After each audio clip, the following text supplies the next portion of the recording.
the Global Energy Leaders Podcast, episode 22. Welcome to the Global Energy Leaders Podcast, powered by R Squared Global.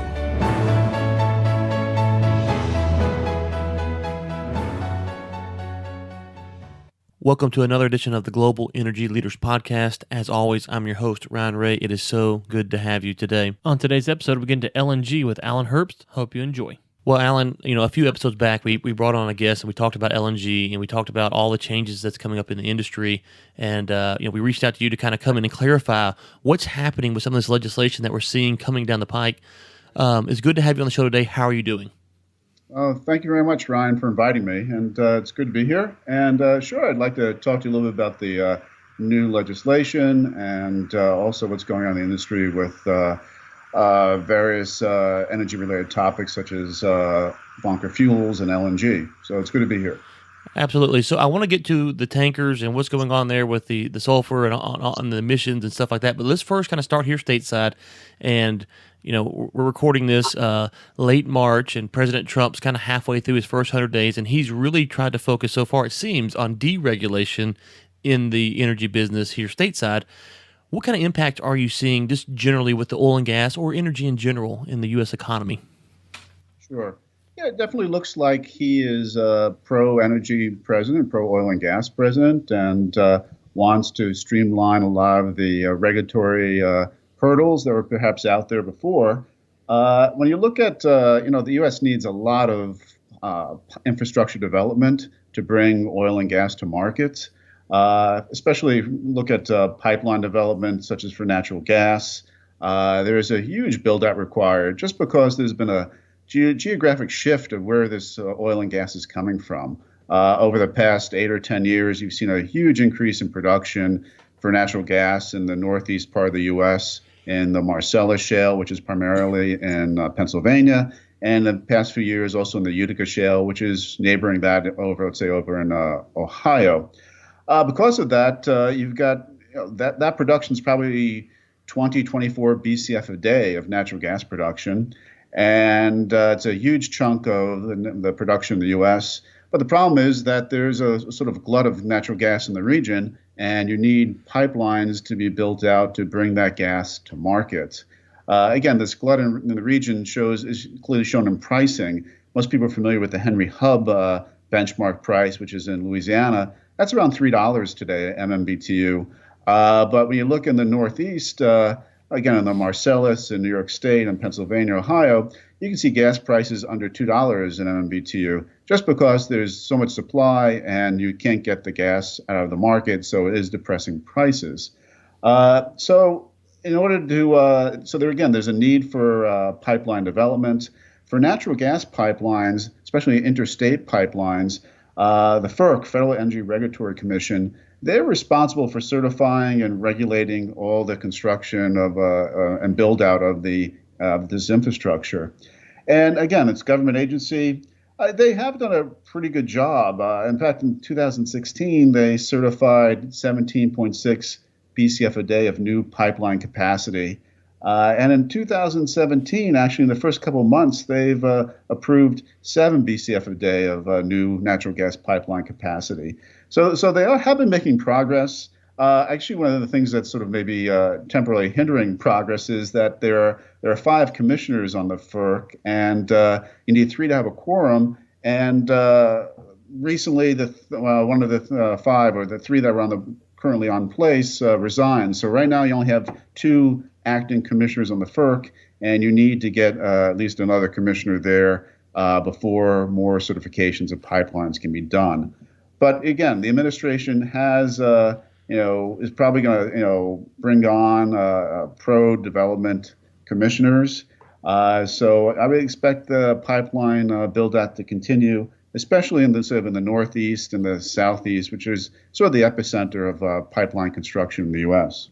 Okay, for the audience members who don't know, walk us through just real quick. You touched on the FERC commissioners. How will that process go, and what kind of timetable are we looking at before we get that position filled?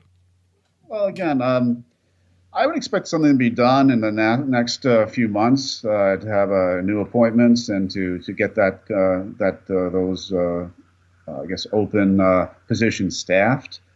Generally, the FERC has been doing a better job time-wise, sort of approving projects. They have added attorneys to the staff because, again, they had such a sort of a influx of projects. They just maybe didn't have the bodies a few years ago to handle it.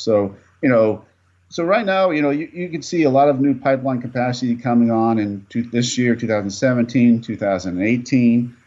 So I expect definitely the build out to continue for the next 2 or 3 years for pipelines, especially natural gas pipelines, and in the northeast part of the U.S. There's also a role that they play when you're reversing pipelines. So again, a lot of these existing pipelines were built during a time where a lot of the natural gas went from the west to east, or from the Gulf Coast to the northeast.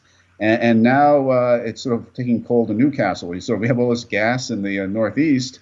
Some of the pipelines are reversing their flows and actually sending their natural gas the other way. And so the FERC is involved with that. And an example of those pipelines that's sort of reversing its flow is the Rockies Express pipeline. I kind of refer to that as the sort of transcontinental railroad of natural gas pipelines. It's a huge pipeline, about 1.7, 1.8 BCF a day, that goes from Colorado, Wyoming area all the way to the eastern part of Ohio. And over the years, the amount of gas transporting that pipeline has been declining, again, due to production coming from Pennsylvania and Ohio.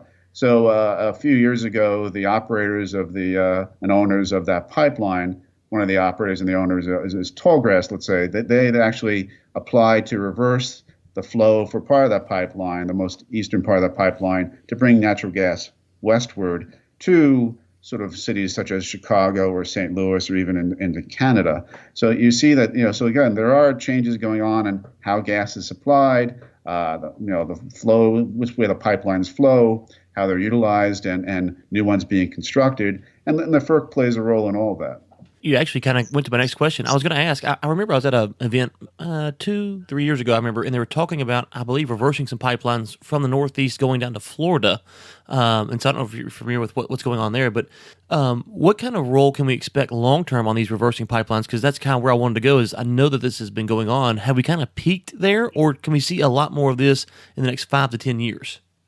Sure. Well, there's new pipelines being built that will take gas, again, from Marcellus and Utica to the southeast. The southeast is going to be a region with quite a bit of demand, new demand. So the northeast is sort of trying to catch up with demand, or capacity to meet that demand, while the southeast has a lot of new demand. So sort of new industry, new plants, growth of population. So they're taking more gas just because it's organic growth in that area. So you do have, like Transco is a large pipeline that's reversed at some point, or has the capability to bring gas from the northeast down to the southeast. Again, there are several other pipelines being built. So again, this is an area where you see a lot of interest. You see existing assets, pipelines that have been, taking gas from point A to point B, and all of a sudden point B doesn't need the gas, and these are fixed assets. So instead of abandoning these pipelines, it's relatively easy to reverse the flow on them. You need to get some permits, you need to, put in some compressors going the other way, and you can, change the direction on these pipelines relatively easily. And you don't really have to go through a lot of the regulatory hurdles or right-of-ways that you'd have with sort of building a new pipeline. So again, pipeline reversal has become a sort of a big issue and a topic that a lot of people are interested in right now. Okay, so I want to get to the tankers in just a second and how that's going to tie into this natural gas issue. But let's kind of walk the audience through this process, as you've kind of touched on it a little bit. They're trying to get it from point A to point B, and then at some point we hear the magical LNG, which is the talk really of the oil and gas side of the industry right now. LNG. Kind of give us just a 30,000-foot view of what's going on. So we're drilling the gas, we're sending it in a pipeline, we're putting it into a plant, and then we get LNG. And then why is that such a critical phase of this of natural gas processes? Sure. LNG, liquefied natural gas, is critical right now because it really represents a new demand center. Again, I mentioned earlier that we've had such a build out of natural gas production. So, production's probably increased, 40% over the past, less than a decade. So there is a glut of natural gas in the U.S., and so it has affected prices. Back in, let's say, 2008, natural gas was, it could be $13 an MMBTU, and maybe it was $8 or $6. But since then, it really has declined, and you've seen now that we've, $2 natural gas is not uncommon. Right now, I guess we're at $3. We've had some sort of late winter demand. It's pushed prices up. But again, there's been a huge increase in production. A lot of the seasonality of price has gone out of the commodity. So even in the winter, the price doesn't have the same, the commodity of natural gas doesn't have the same price volatility that it had in prior years, let's say a decade ago. And that's due to just because there's an abundant supply of it. So in the wake of that, you start looking for new markets for the natural gas. So, the thoughts were potentially, we've had a lot of fuel switching on the utility side. So a lot of the utilities that were burning coal switched to natural gas if they could. And you've seen now that more natural gas is burned by utilities than coal. So they've picked up a lot of market share there. Also, they've thought about, the petrochemical industry is also a huge user of natural gas, both natural gas or NGLs, natural gas liquids found in natural gas. And because of that, you've seen a huge number of petrochemical projects being built on the Gulf Coast, in the Southeast, and elsewhere. And for the past decade or so, there haven't been any because it was cheaper to build those petrochemical plants in the Middle East or Far East where they thought had cheaper feedstocks. But now with all the natural gas in the U.S., you can get the feedstocks for those petrochemical plants, and it's become an attractive investment. So petrochemical supply is another market for the natural gas. The thought was you might also have a lot of vehicles using it, such as trucks, cars, and that's been a little slow to take off for various infrastructure reasons. So again, with all those even those three sources of new demand, there's still a glut of natural gas out there, let's say, and the new market potentially is to export the natural gas. So you could liquefy it and ship it overseas. And there's a growing market for LNG overseas as sort of a fuel replacement for oil. And so we see that happening right now in the Gulf Coast primarily. We're building a lot of liquefaction facilities to export this natural gas. If you went back 10 years ago, the thought was the U.S. would be short on natural gas. We were actually building LNG import terminals, and we built a number of those. We have about 11 now in the U.S., and the thought is either to convert some of them to export terminals or build, sort of greenfield LNG projects where you could export the natural gas. So that's the plan right now. The thought is in a few years, again, the Cheniere at the Sabine Pass plant in Louisiana is already exporting LNG, but you might have 4 other plants join them shortly. So in a couple of years, you could have almost 10 BCF a day of natural gas being exported from the U.S. in the form of LNG. And that's about 12% of the current market. So the thought is that might help support prices to some degree.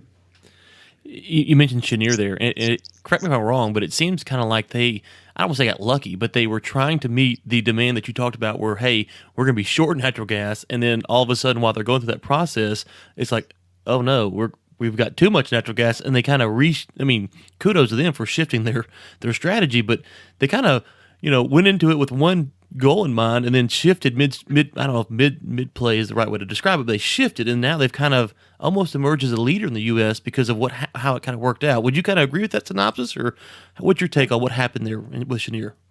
100%. Cheniere has first mover advantage. Classic example of that. They basically went ahead and built an LNG import terminal at a time where LNG import terminals weren't really being built. And they took on a lot of debt to do it. They were a small company. And after they got the thing built, basically the market changed on them, and there was no need to import LNG into the U.S. Back in 2007, there were 777 BCF of LNG imported to the U.S., and probably a year or two ago, it was down to 50 BCF. So the market really crashed for LNG imports. Didn't make sense economically to import LNG. But Cheniere, again, spent billions of dollars or borrowed billions of dollars to build an LNG import terminal. So at that point, they decided, well, let's convert it to an export terminal. So they went out and got more money, and basically, first mover also built the liquefaction facilities on site, and now they started exporting LNG last year. They have now 2 trains running out of a potential 5, I believe, and they're also working on another LNG export terminal in Corpus Christi, and there are about 2 or 3 other terminals also being built by other owner-operators. Again, they were sort of first to market, and it really has changed the global industry of LNG because, again, it has to do with pricing. Traditionally, especially in the Far East, all LNG was priced off of oil. It was oil indexed. And so the price of oil was high. The importers of LNG paid a lot for the LNG, such as the Japanese were paying a lot for LNG when crude oil was over $100 a barrel. The thing about U.S. LNG exports, they appear to be or are being indexed off of natural gas, off of Henry Hub natural gas, which is relatively inexpensive now due to the glut of natural gas in the U.S.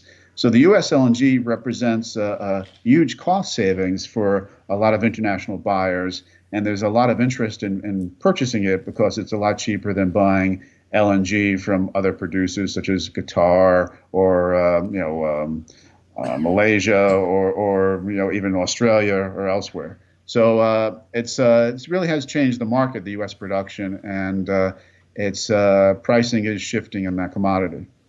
Okay, so one final question is about natural gas in general, and we'll get on to the regulations. And this is just, help me walk through this. We've talked about this. You mentioned a couple times now the glut of natural gas in the U.S. But you've also said, hey, there's a need internationally. Is it that if we could export enough natural gas, the glut would go down? You think, or are we kind of meeting the demand internationally, and we're just being able to keep up with the supply here stateside? That's a good question. There's growing international demand. There's the excess surplus production, surplus import capacity, more regas facilities are being built.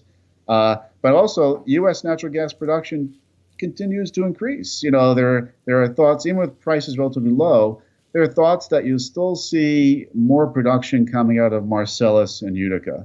And so that's really sort of driving the market at this point. There are a lot of other basins that are also producing sizable quantities of natural gas. You've got a lot coming out of the Permian and Niobrara and Haynesville, but there's just Marcellus and Utica are really sort of world-class producers of natural gas. They have some benefits that they're located near population centers, so it is a good supply. Again, if you can get it to market with infrastructure build out.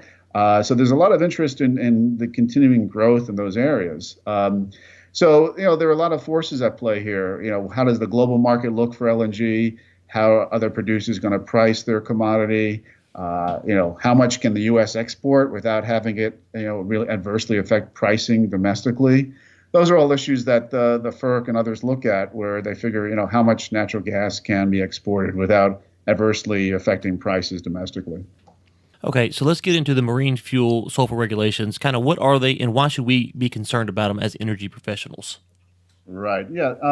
These are the new IMO regulations that are going to go into effect on January 1st, 2020. Again, the IMO is the International Maritime Organization. It's a part of the UN, and they're basically responsible to ensure safety at sea for both human life and the environment. And what's happened over the years is that no one really thinks too much about the shipping industry, but over the years, they've really been. If you went back a couple of decades ago, it was pretty lax about the fuel that they burn. So they would burn sort of the cheapest available, which would be sort of high sulfur residual fuel oil, or also known as bunker fuel. And so this could have, if you went back 10 years ago, some of this fuel was 4.5% sulfur fuel, relatively dirty fuel, and create a lot of emissions. And again, when these vessels were on the high seas, no one looked that closely. There wasn't a lot of enforcement for sulfur. Sometimes when they got into port, they would switch to cleaner burning fuels. But generally, the shipping industry was known for burning higher sulfur fuels. And by shipping, it's both commercial shipping or even like cruise lines and things like that. So what's happened over the years is that the IMO has been sort of putting stricter sulfur limitations on the fuels that can be burned. Right now, the maximum sulfur content for bunker fuels is 3.5%, unless you're in an emission control area. And those are a couple areas around the U.S. and the Caribbean and in Northwest Europe, sort of Baltic Sea, and where within 200 miles of the coast, you have to burn 0.1% sulfur. So that's currently with the guidelines, 3.5% sulfur, unless you're in an emission control area, it's 0.1% sulfur. A couple of months ago, the IMO announced new emissions guidelines, again, taking effect on January 1st, 2020. That will lower the maximum sulfur to 0.5% in non-ECA areas. So the maximum you can burn on the high seas is 0.5% sulfur. And again, emission control areas will stay at 0.1% sulfur.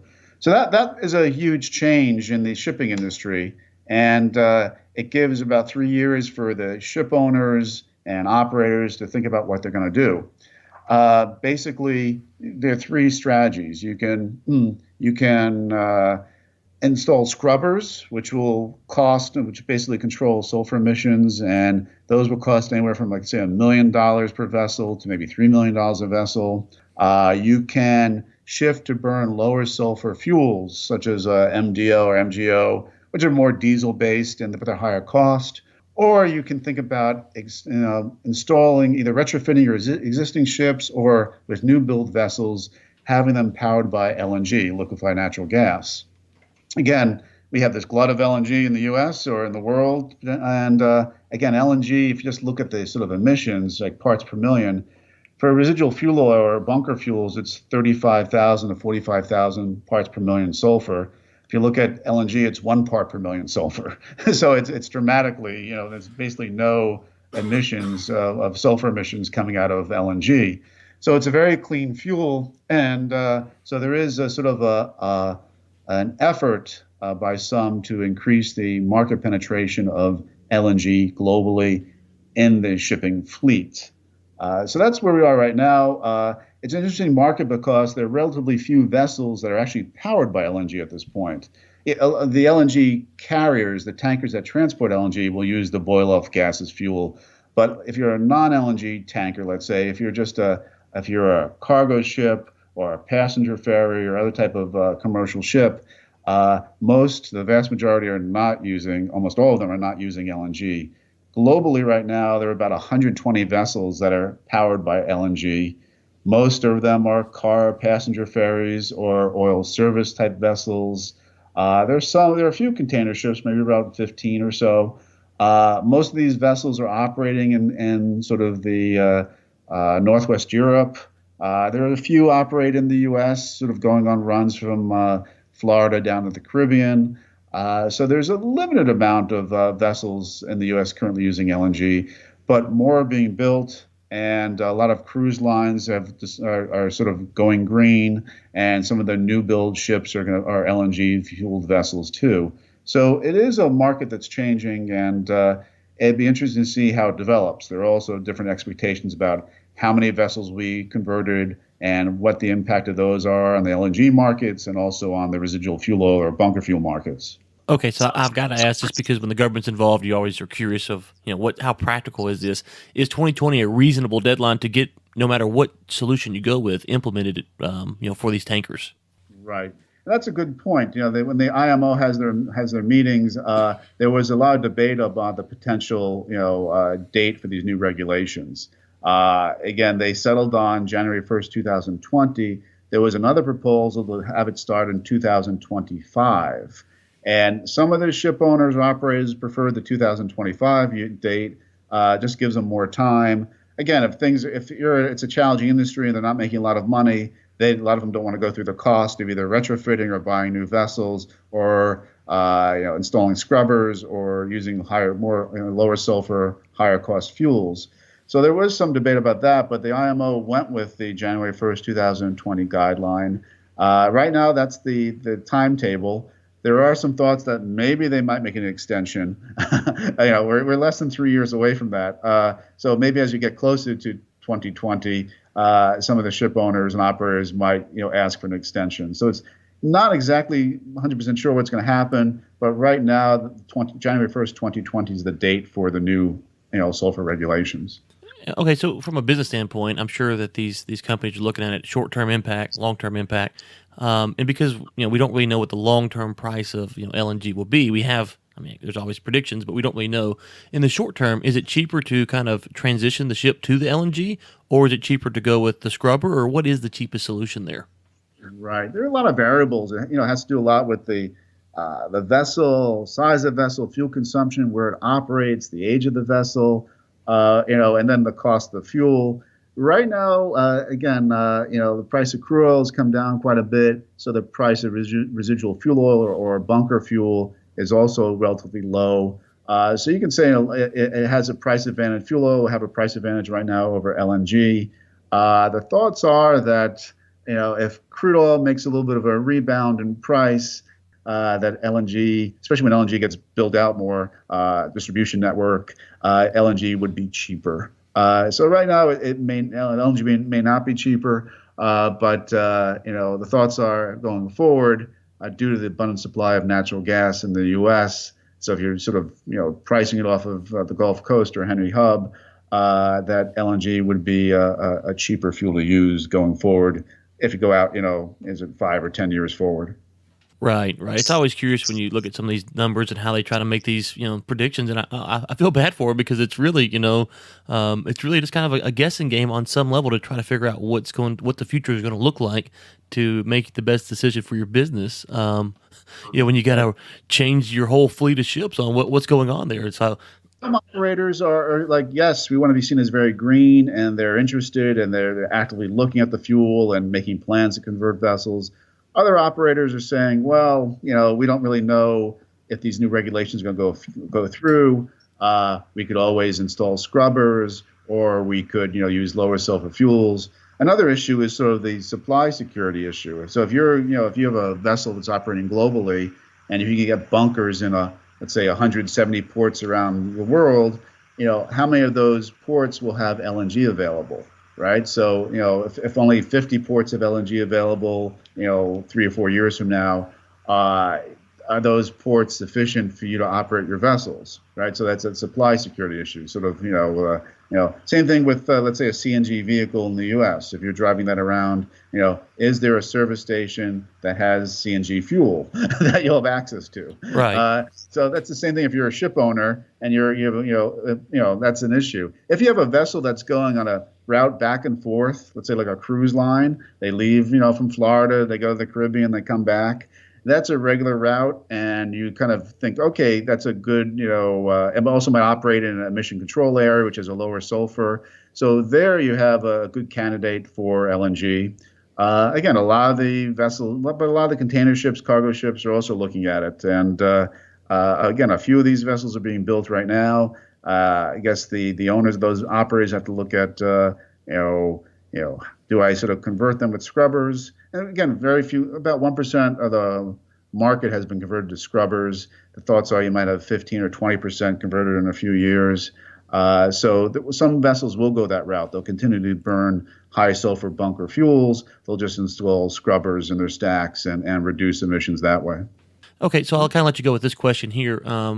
Right now, we have an abundance of natural gas, and it seems it's going to be that way for a while. But I have seen some predictions that show that 10, 15, 20 years from now, natural gas prices could get relatively high. Probably not to 2008 levels, but get back up maybe $6, $7. And oil potentially could level out and be a little bit more stable in the next 10 to 15 years. A, do you agree with those predictions? And B, what kind of impact would these tankers have on the price? Is it enough to really, assuming that, the perfect world scenario you kind of laid out, there's enough spots and all this, I know there's a lot of talk of a lot of different industries getting into being powered by natural gas. Is this a big enough industry to really affect the price, or would it be an insignificant bump there?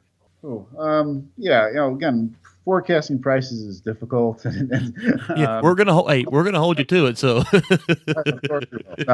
Now, I could see, oil right now, we're kind of in this kind of $45 to $60 range, let's say, and I would see that as sort of holding for a few years to come. It's hard, the further you go out, it's difficult to say, but there is, we talk about natural gas production in the U.S. There's also a lot of, shale oil or tight oil production, which is, now about 55% of the amount of oil produced in the U.S. So again, if you went back, 10 years ago, the U.S. was producing 5 million barrels a day or just under 5 million barrels a day. Now we hit over 9 million, last year. We kind of came off, under 9. We're back up to 9 million barrels a day now. And there are thoughts that the Permian could kick out another 1 million barrels a day easily over the next 2 years. It's almost said that there's a fair amount of oil in the world, and I guess there's some move to use other fuels. So I'm not a huge oil price bull. I kind of think we're unless there's some unexpected growth or unexpected geopolitical event, you might be in an environment with $50, $60 oil for some time to come. Price of natural gas is, again, there's still more natural gas to be drilled in the U.S. I think it's going to keep prices relatively low domestically for natural gas. So I think that helps the LNG market. It helps the vessels to use LNG. It would be easier for LNG or natural gas if the price of crude did go up. If you had that big spread if crude went back to $100 a barrel, then it's sort of a no-brainer to use natural gas or use LNG. But again, LNG is cleaner. There's a move to utilize the fuel. There are stricter international regulations. So, it's I'm not saying that every vessel is going to become an LNG fueled vessel. They're different. By 2040, you might only have about 10% of the global fleet of vessels using LNG as a fuel. So their thoughts are that this sort of conversion is not going to happen overnight. It's going to take decades, and at some point you'll get a decent amount of market share. So if it's 10% of the global fleet, and the global fleet of commercial vessels around 50,000 vessels, then by 2040 you could have 5,000 LNG fueled vessels running around out there.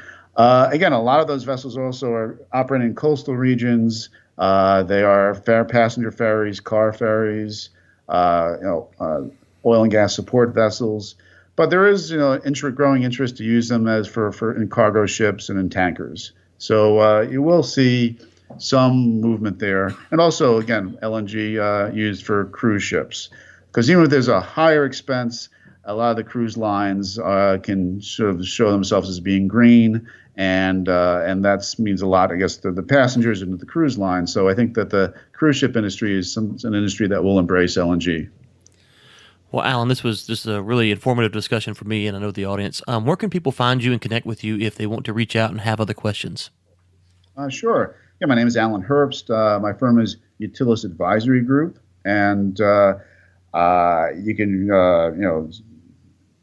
find us online, utilisadvisory.com. You can give me a phone call if you want. I'm at 917-371-8161, or send me an email, aherbst, AHERBST, at Utilis, UTILIS advisory.com. Okay, great. And we will link to all that in the show notes, guys, so you can go there and find Alan and all of his contact information. Alan, you've been gracious with your time, and we look forward to having you on again in the future. Thank you so much for coming on. Thanks, Ryan. Appreciate the time today. Glad to speak with you and your guests. Thanks again for Alan for coming on the show. Really enjoyed the discussion, and our book giveaway winner will be announced via email. So, like I said, I'm not going to mention the full name, but Jason, and I believe he's in Ohio. So, be looking for an email for that, and we will be doing one more giveaway for May. So, stay tuned for that. If you go to the website, globalenergymedia.com, you can opt in for a chance to win the May giveaway and find out exactly what it is. Thank you so much for tuning in. We really appreciate it. And until next time, keep climbing. Thanks for listening to the Global Energy Leaders Podcast, powered by R Squared Global.